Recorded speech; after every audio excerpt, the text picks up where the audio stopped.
Hi guys, for those of you that don't know me, my name is Shelby, and I wanted to start a video series about the health scare and journey that I went through last year. Bear with me, this is going to be a multi-part story. There's a lot of details to go over and a length of time to go through. Welcome to part 1. So the intent of me wanting to make these videos is to get my story out, to talk about what I went through, but mostly to help others that are going through a similar situation, because I was lost in what I was going through. It was extremely scary, so we'll go over that. Another reason I want to do these videos is because I am currently going through something extremely heavy, extremely emotional, and I am doing everything in my power to keep my mind focused and off of my current situation as much as possible. So it's therapeutic for me, as well as informational for some of you that may be going through something similar. But to start things off, I'm a 30-year-old female. I live in Colorado. I was otherwise a very happy, healthy individual until about August of 2022. I started to notice some changes with my health. And at first, they were very subtle. I started getting more frequent headaches that ended up turning into migraines. I was noticing more physical pain in my body throughout, and it was something different every day.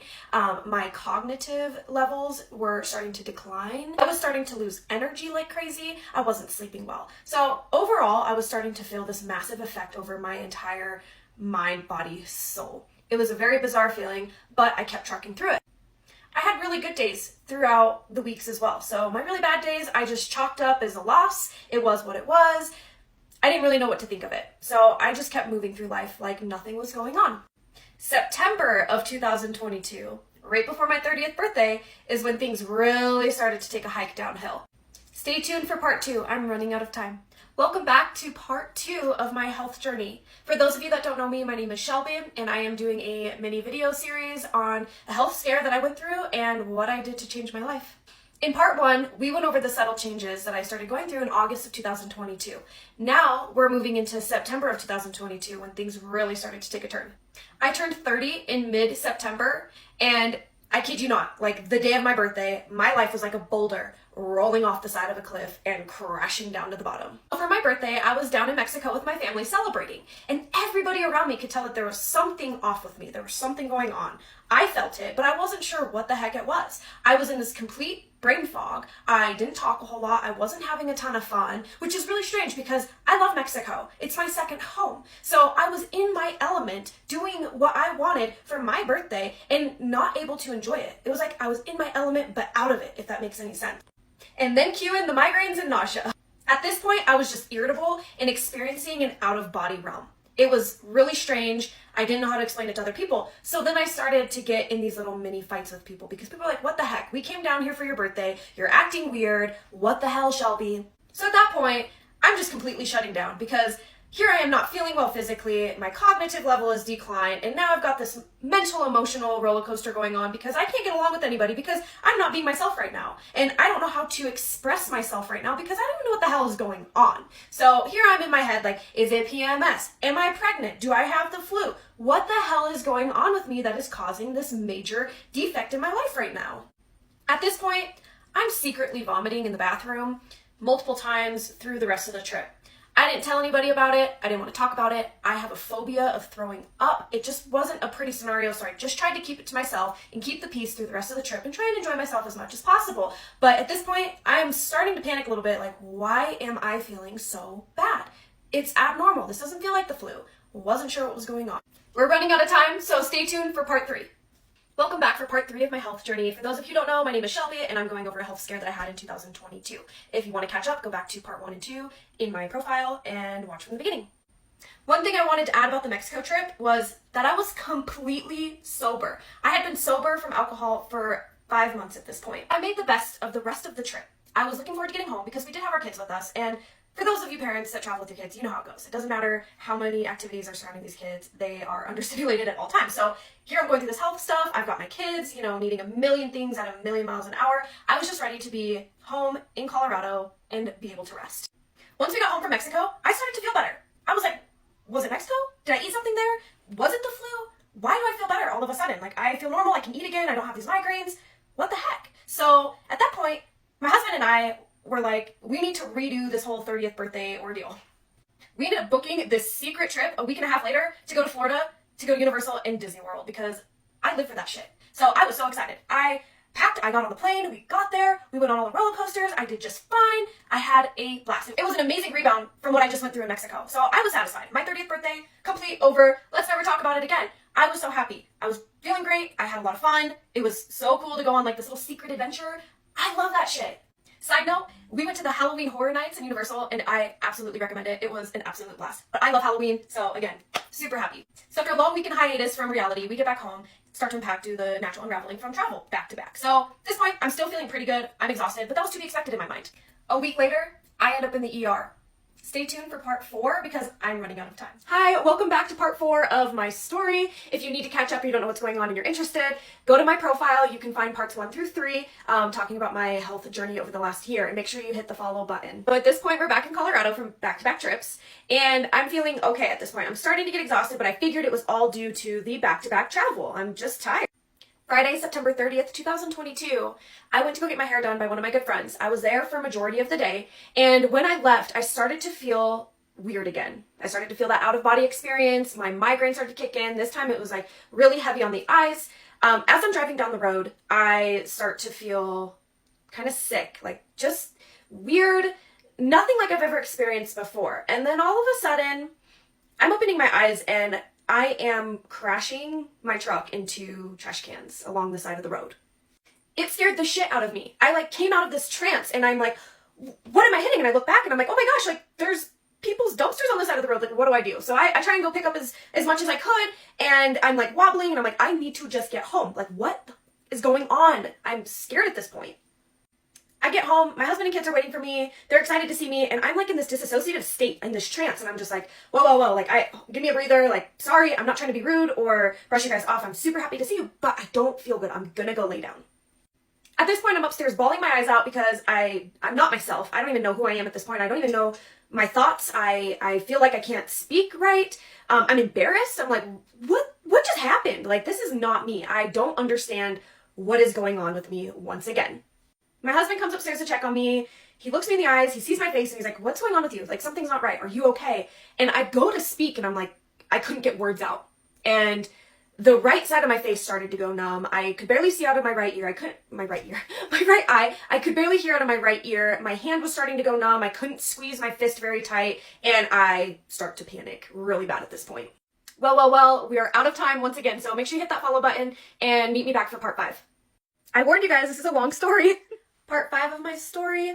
Feel free to go back to my profile. You can see parts 1 through 4. Also, guys, please like my page, follow it. Help me get some traction in the algorithm. I'd really appreciate it.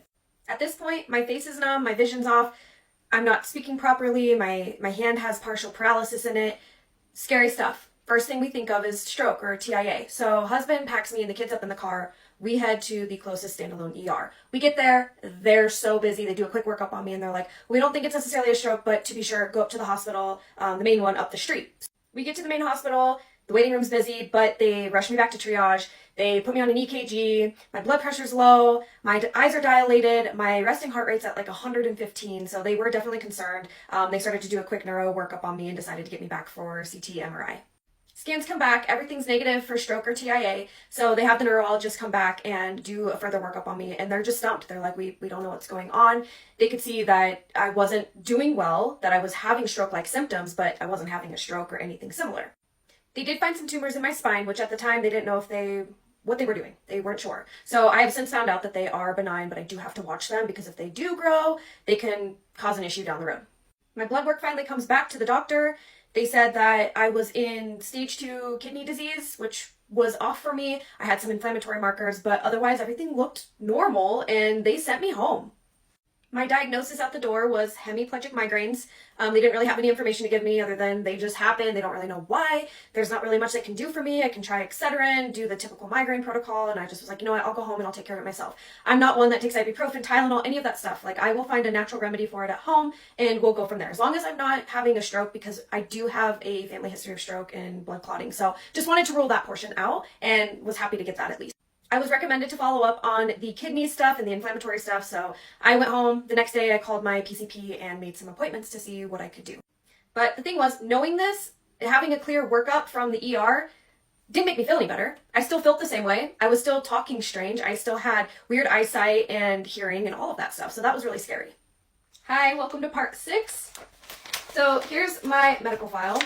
At this point in the story, we're home from the ER with no answers, still feeling like shit, not knowing what to do. I talked to the PCP. They obviously wanted to follow up with me in office and they wanted to get me in with the neurologist, but unfortunately, neurology appointments are extremely difficult to come by. They're 6 to 9 months out, so who knows when I would see a specialist.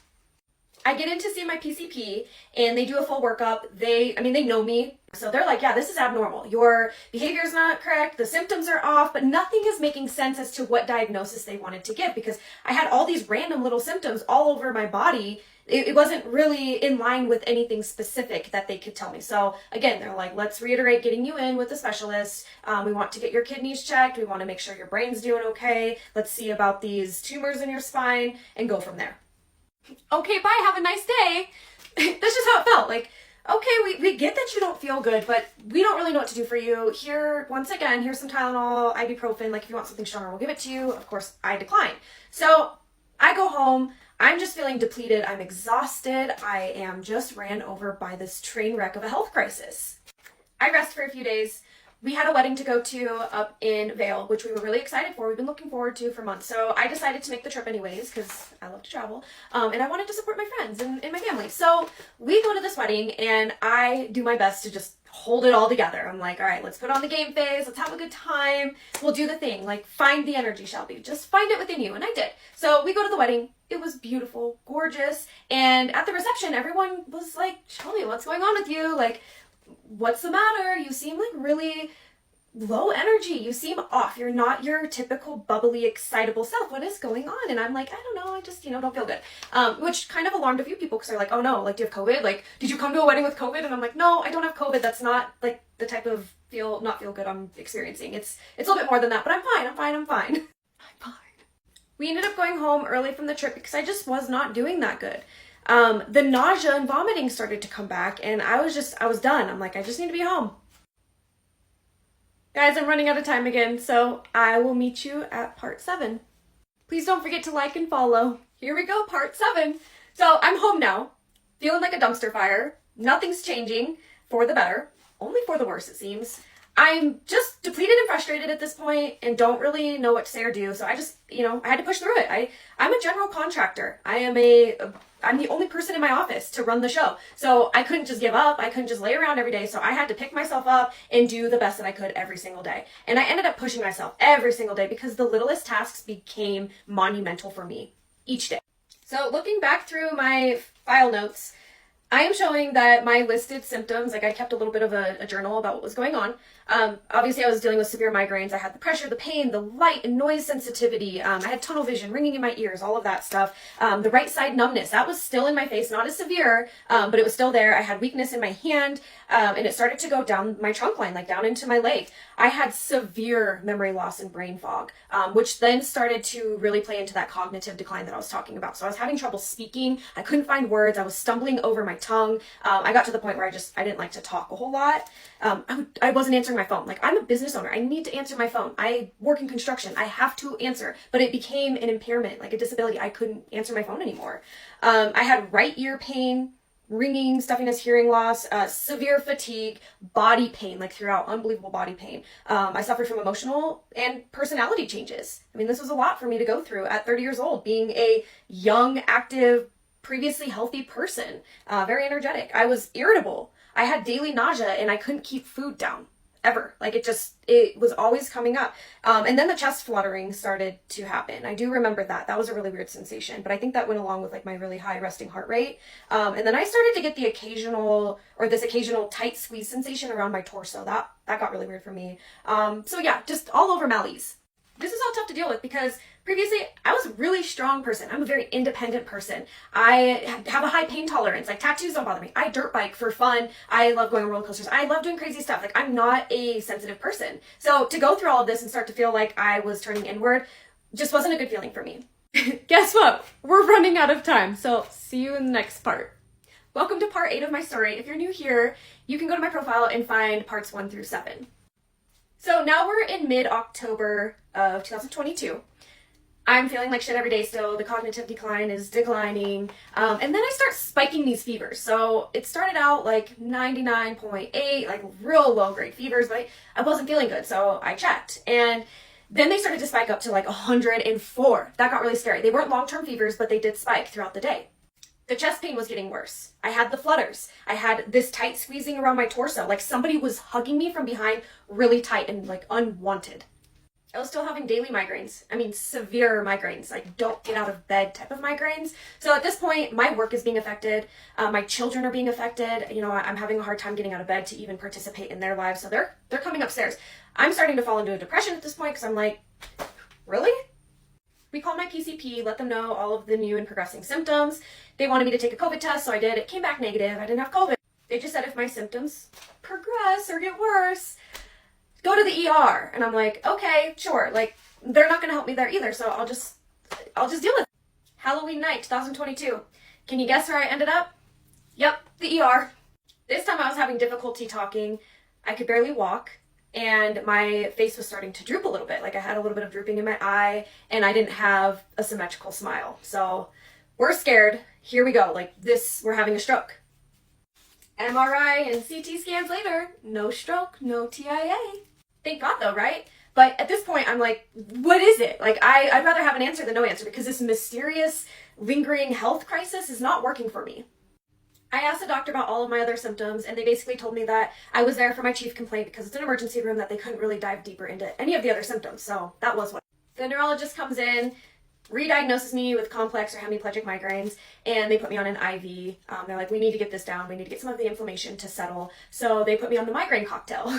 Have any of you ever experienced that? One of the worst visits of my life. But I'll tell you why in the next video because we're running out of time again. Welcome back. This is part 9 of my health journey of 2022. We left off in the ER on Halloween of 2022. I went there because I was having stroke-like symptoms. They ruled out stroke, but they wanted to keep me and treat me for the complex or hemiplegic migraine. So in order to treat that, they wanted to hook me up to an IV. They got all of my fluids going and they wanted to do the migraine cocktail. So as I mentioned in my last video, worst trip of my life. I had no idea that I had an intolerance or an allergy or a poor reaction to compazine, which is one of the medicines that they put in the migraine cocktail. So it's Benadryl, Tylenol, and compazine if I'm correct, but that's how I remember it. Started off getting really fidgety in my bed. I then started to get really hot. Like I wanted to rip my clothes off type of hot. And then the anxiety started to kick in. So I started to feel like I wanted to literally rip my skin off and like run out of this place. It was the most strange, interesting sensation, desire. It was like those intrusive thoughts, like they were coming to life in this ER room. Another feeling that I had was like this severe isolation abandonment. All I wanted in that moment was my husband, but he was sitting right next to me. But I had this disassociation going on. Like I couldn't attach my feelings to fact. And I was on this wild trip. I'm crying, I'm shaking, I'm agitated, I want to run. Like I felt like I was being held against my will, which wasn't the case. So the nurse comes back in and I'm trying to tell her all of this, but like I'm too nervous to talk to her and I'm too agitated to talk to her. So I'm like looking at my husband to like try and get him to talk to her, but he doesn't really know what's going on because he's like, well, I'm not in your body, I can't understand. So I finally get to the point of like, I don't like this. I don't like this. And she tries to calm me down and she's like, it's okay. You're probably just having a reaction to the compazine. It happens. I should have warned you. It only happens to a small percentage of people. And I'm like, okay, well, I don't care. Like, I need off of this shit. Like, whatever it takes to, like, undo what you did. Like, I regret 1000% getting this IV done and I want to go home right now. Don't care what's going on with me. I want to leave right now. Of course, they can't discharge me in the state. They need to see this whole process through and go through all the discharge papers and yada, yada, yada. So any of you that's been to the ER, like, you know how it goes. Like, they can't just let you go right away. So I'm dealing with this really terrible trip. My migraine's not going away. I just feel like shit on top of shit and I'm unhappy. About an hour after this episode, they finally get the discharge papers and I'm able to leave. I'm still feeling really wonky. My migraine's still there. I'm unhappy. I'm feeling a little bit traumatized. We're able to leave. We go home and right back to the same cycle. Like I go home, I sleep, I rest for days, and I still feel like shit. Like I'm not getting any better. My face is still droopy, my eyesight's weird, my hearing loss is still prominent, the dexterity in my right hand is pretty much gone, I'm not able to walk normal, I'm throwing up every meal, and then that chest squeeze started to get worse. Like somebody hugging me from behind, that started to become more frequent.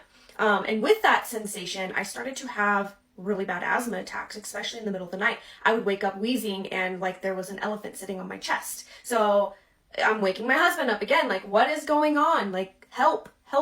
I end up calling my PCP the next day, or they ended up calling me, I think, because I had the ER visit. So they always follow up to see what's going on, and then they want me to come in and be seen in person for the follow-up. So I was able to get in a few days later, and I let them know why I went to the ER, and they went through all the labs. They ordered all their own labs to see what was going on. And then I let them know about this whole new chest thing, this whole new wheezing and squeezing feeling.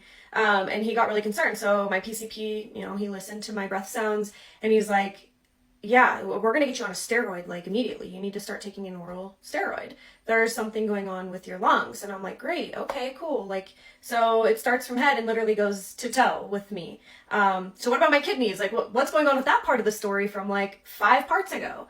They still have no idea. Neurology still can't get me in. I'm just kind of the sitting duck being fed full of albuterol and steroids to try and just mask all the symptoms that I'm dealing with. And then the PA came in, and she is so sweet, like such a dear woman, and she took like major concern over me, like a mother to a child, and she sat me down and she's like, have you considered the possibility of MS? And at this point, I am extremely fearful all over again, because I'm like, I don't know what that means. I don't know enough about this immune deficiency to have any logical thought about it. I hadn't really looked into it, but it made sense to her. She's like, you've got bilateral paralysis off and on, you have the tingling sensation, the hot and cold spikes, the fevers, the unknown symptoms list, and then what really set it in for her was the chest squeezing. She's like, yeah, they call it the MS hug. And at this point, I'm like, I don't even know what to say. Like, what do I do? Like, okay, so if that's a possibility, so what is our next step? And she was like, well, we need to get you in for like a deeper look at your MRI, or yeah, it was the MRI, not the CAT scan. Deeper look at the MRI, check for lesions, all of that stuff. So they're like, we need to schedule that. They wanted me to go see an ophthalmologist because of my eyesight, and because it was going bad. So they were worried that I had, I forget the term, but there was some sort of inflammation behind the eyes. They were really worried about that. In the meantime, I find out that I still can't get into the neurologist. So then I go see a naturopathic doctor, and they run a bunch of tests, and they basically find out that I have extremely high cardiac enzymes, so I'm at a high risk of having a heart attack. They find out that I have severe Hashimoto's, which is an autoimmune disease, kind of gyrated towards the thyroid. It's not necessarily hypothyroidism or hyperthyroidism. It's just its own little deal. And a lot of my other deeper metabolic panels were completely off, but this is stuff that typical doctors don't look for. My rheumatoid factor was elevated, I believe, so that's something I have to continue to watch. I had a severe vitamin D deficiency. My thyroid was off. Like, I had a bunch of other random stuff off, but none of it made total sense to what I was going through and all the symptoms that I was dealing with. I eventually get in for the head, neck, and spine MRI, and they didn't see any lesions. So they were like, no, we don't think this is MS anymore. But we still need you to get in with neurology because all of your symptoms are neurological and we don't really know what to tell you. So all in all, like, that was great news. Like, it was good to hear that I didn't have MS, but now, okay, what is it? Like, we thought it was X, Y, Z, and it wasn't any of those things. So now what am I going through? Like, how do we get this diagnosed so I can properly help myself and get some treatment? At that point, the insurance companies and all the doctors were kind of like giving up hope on me. They're like, well, we don't really know what to tell you. And like, we have to have an answer because of the way that our health system works in conjunction with insurance. There's so many rules and so many restrictions, and it's honestly really sick, our US healthcare. They threw me through the ringer, and obviously I can only give you so many details about what I was going through because I've got these little increments of time. So on that note though, I am running out of time on this video, so I will catch you on the next one and I'll fill you in on the steps that I took next. Hi guys, welcome back to part 10 of my health journey of 2022. So last we left off, I was visiting with the PCP because of all of my symptoms, the possibility of MS, which they ended up taking that off the list of things. And then I saw a naturopath, and they kind of went over some of the other stuff going on in my body at the same time that could be symptomatic, but didn't make sense for all of the symptoms that I was having systematically. So from head to toe, I was having a symptom literally in every organ, extremity, etc. So a week or two goes by. I'm still in that same state of just not doing well, not speaking well. I'm unable to walk. I'm not really working a whole lot at this point because I just couldn't get out of bed on a normal basis. I couldn't sit at a computer, couldn't look at screens, lights, anything. I was throwing up all of my meals. Like, I was really, really sick to the point where my husband and my kids had to bring me food and water and take care of me. I didn't leave the house. I didn't really talk on the phone. I was disabled. I was homebodied and kind of stuck to this place of don't know what my days are going to look like at this point, because I had some decent days where I was able to at least get out of bed, walk down the stairs, and go to the living room. And other days, like, I just did not get out of bed. I slept for days on end. So, and this was abnormal. All of this, again, super abnormal for me. The next week goes by and I start getting severe chest pain again. So we talked about that MS hug, which ended up not being MS, but I still had it. I still had this sensation right here, like my rib cage was going to collapse in, and then it would trigger an asthma attack. So I was treating with albuterol, and I was taking the steroid. I was resting. I was doing everything I could to keep my nervous system calm. But for whatever reason, I started to get these triggers. I spiked a really high fever. I think it was about 103.8, so just under 104 degrees Fahrenheit. I started with the chest pain. The migraine stuff is still there. All the other stuff is still there. So we end up in the ER once again. This time I'm on cardiac alert because I had these elevated enzymes just a few weeks before. So they really wanted to check and make sure that I wasn't having any sort of MI or any other cardiac episode. They did an EKG through triage and figured out that my heart rate was elevated, but they weren't concerned about it. Like, I didn't need to be rushed back, or I didn't need surgery. I didn't need intervention at that point, but they still admitted me to the hospital. They checked my lungs, and I had inflammation in my lungs. So they just said, continue to take that steroid. Like, there's not much we can do for you. They ended up doing an ultrasound on my arm and my leg because they were worried about blood clots. And maybe that's why I had, limited dexterity. No blood clots. But the other reason they checked for that too is because on my blood panel, it was showing that I could potentially have a blood clot somewhere. I forget what the panel was for that. But they did this whole workup. Again, like, nothing is coming up. Like, I am feeling 1,000% crazy at this point. I'm like, is this all in my head? Like, am I going through like a midlife crisis? Like, what is going on? Like, I don't really understand why I'm going through all of this, but like, these medical professionals, these people that went through years and years of schooling and have all this education and experience, like, nobody's able to figure out what is going on with me. And I'm depleted, I'm frustrated, I'm depressed, I'm hurting. I felt like I wasn't going to survive this. Like, every day I was just getting a little bit worse, and nobody was helping me because it wasn't just cancer. It wasn't just MS or a stroke or a heart attack. It wasn't this major episode to give it some definition. And while I was super grateful that it wasn't any of those things, because it's super scary to go through, I just wanted answers. Like, it was very disheartening that because my case was so complex that people were giving up on me in the medical field.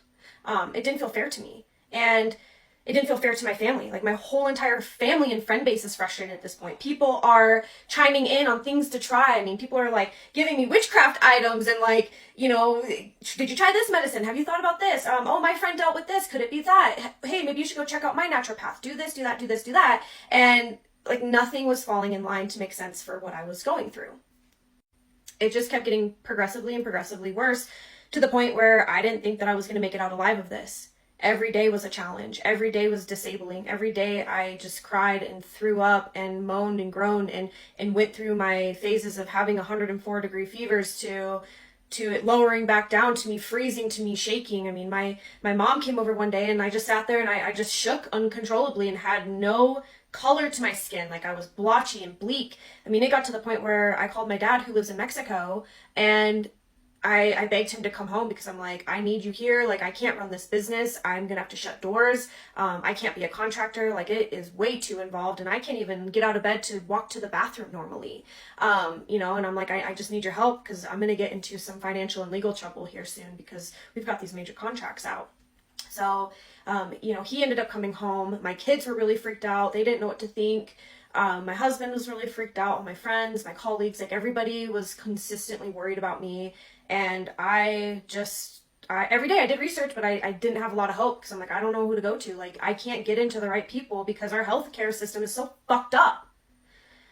I mean, I got to the point where I was writing my will on a legal pad, like down to the items of which kid gets what personal items and like, you know, where do my clothes go? Like everything that I could think of, I was just like, this all has to have a purpose. Like, pass it on. Like, at least I have this. I mean, I still have that piece of paper and it's really sad to look at because, you know, I'm like, tell so-and-so that I love them. Tell my family I love them. And, you know, it was awful. I was at rock bottom and with nowhere to go. You know, I tried everything. Like, I have a history in holistic health. I have an associate's degree in holistic health. So I had run through all of my natural remedies. I was taking all the right supplements. I was trying to eat right. I was, you know, drinking lots of water and just doing anything and everything I could at home to preserve whatever was left of me at that point. So yeah, it got to a point of complete destruction and despair. Sorry, that part is it's really hard to relive and talk about, but it's all really important. So at this point, like the American healthcare system had pretty much given up on me and I had given up on them equally back. I had no faith left in being tossed from one facility to the next, to being chalked up as kind of like a loss and like, see you bye. Sorry about you.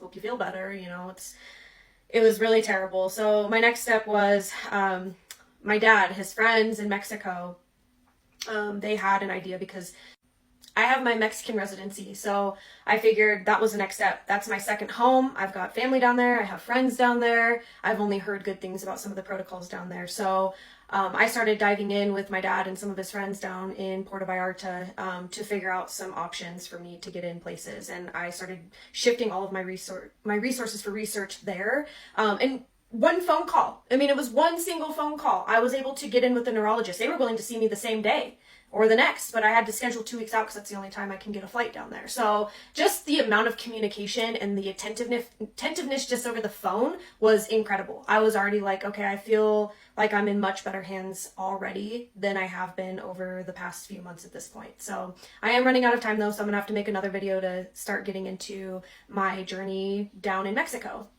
Make sure you like and follow so my story can get out. Thank you. This is video 11 of my health story from 2022. The last video we went over my frustration with the US health system, my battles, the challenges that I was having, and at this point I am seeking help in Mexico because I have family down there. I'm a resident down in Mexico and there were many more options for me to be seen really quickly. So I booked a trip down to Mexico and I was really nervous about it because I'm like, how am I supposed to get there? I can't even be in a car for more than 10 minutes. How the hell am I supposed to drive to DIA from Denver? That's a 45-minute drive in itself. How am I supposed to walk through the airport? I can't walk through my house. How am I supposed to sit on a plane? Like, what if I do have an episode on the plane? What if I throw up? What if I have a seizure? What if I go into like a full asthma attack and the albuterol is not working because we're, you know, so high in the air? Like, I don't know. I had all these anxiety points of like, what if? I was really, really, really scared. I mean, I was at the point where I'm like, maybe it would be better to drive because then at least we can just stop wherever if I needed to get out of the car. But that's a 3-day drive. So that wasn't reasonable. It wasn't even an option. So we decide we're going to bite the bullet and we're going to go. Within a few hours of planning this trip, I already had an appointment set up with an immunology clinic down in Mexico. And one of our friends who's a contractor down there is the one that recommended it. So we had this referral. It felt really safe. I did a lot of research on like their website. I pulled up all the reviews that I could find just because it's scary. When you don't live in Mexico, it's foreign. You don't know what to expect, you know? And then of course, like everybody has like the ridiculous taboos of like, oh, you're going to Mexico to get healthcare. Like, ooh, scary. Ooh.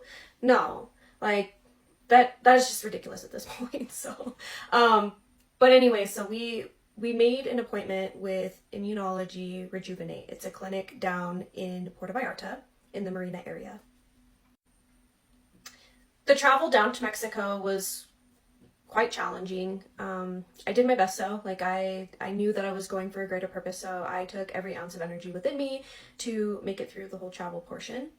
We made it down there. We get to my dad's house and I'm able to go and rest. I think I slept for the whole first day there.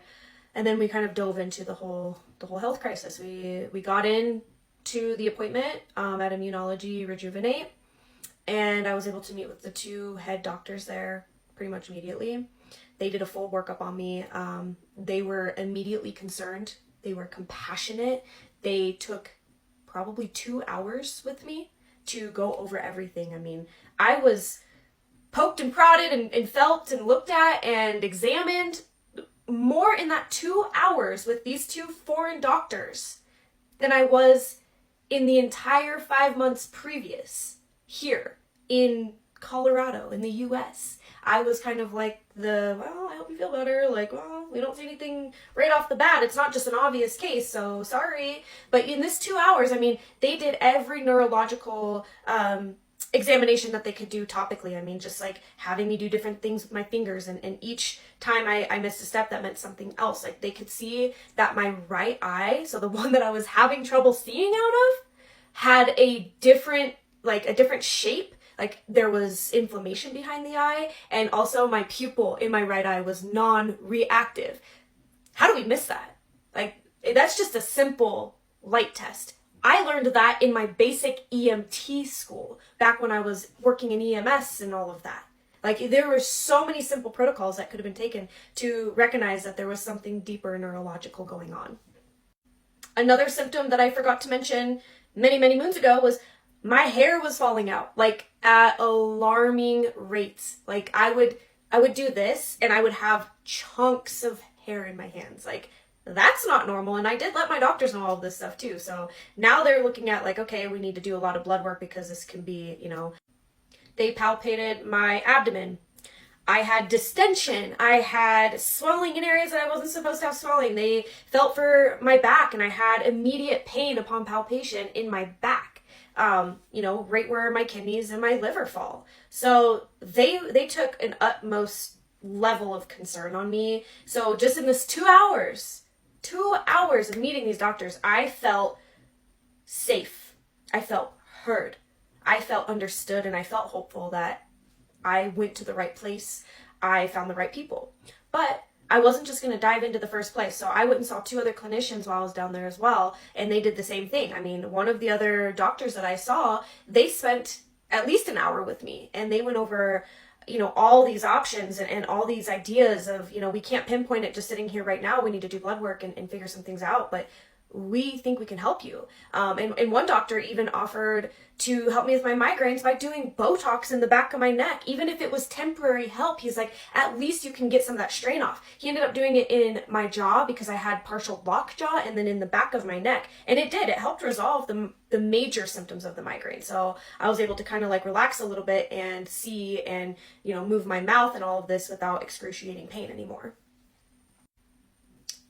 I'm in awe at this point. Like, it's hard for me to even talk about it now because there were so many emotions and so many feelings going into having this experience, like finally a positive experience out of this very negative, nightmarish sector of my life. They took good care of me. They made sure that, like, I was well accommodated for, even in the doctor's appointment, like making sure that I'm drinking water, like cucumber lemon water even. They're getting me electrolytes. One of the doctors that I visited while I was there, they put me on an IV so that I can get that extra hydration. They even gave me vitamin C in my IV just to help kind of stimulate some immunity within me while I'm down there, because traveling probably wasn't the best idea in my state because obviously I was having some sort of immune dysfunction. So just the amount of care, the attentiveness, like, I will be forever thankful for all of my experiences down there. And that's why I want to share my story. I mean, that's a huge part of what's intrigued me and inspired me to share this with all of you, because I know there are so many people out there that have gone through something similar or are going through something similar, and they're frustrated and they're lost and they're being pushed from doctor to doctor or no doctor at all. And there's options out there. Options that, I had to go pioneer. I was a trailblazer, if you will, in this situation because nobody in my family had to do this. Like, nobody in my friend group had ever done any of this. So this was super scary and new for me. But I was at the point where like I said before, like, I thought I was not going to survive this. So I had a 50-50 chance of helping myself. And here I am today, very much so alive, very much so healed.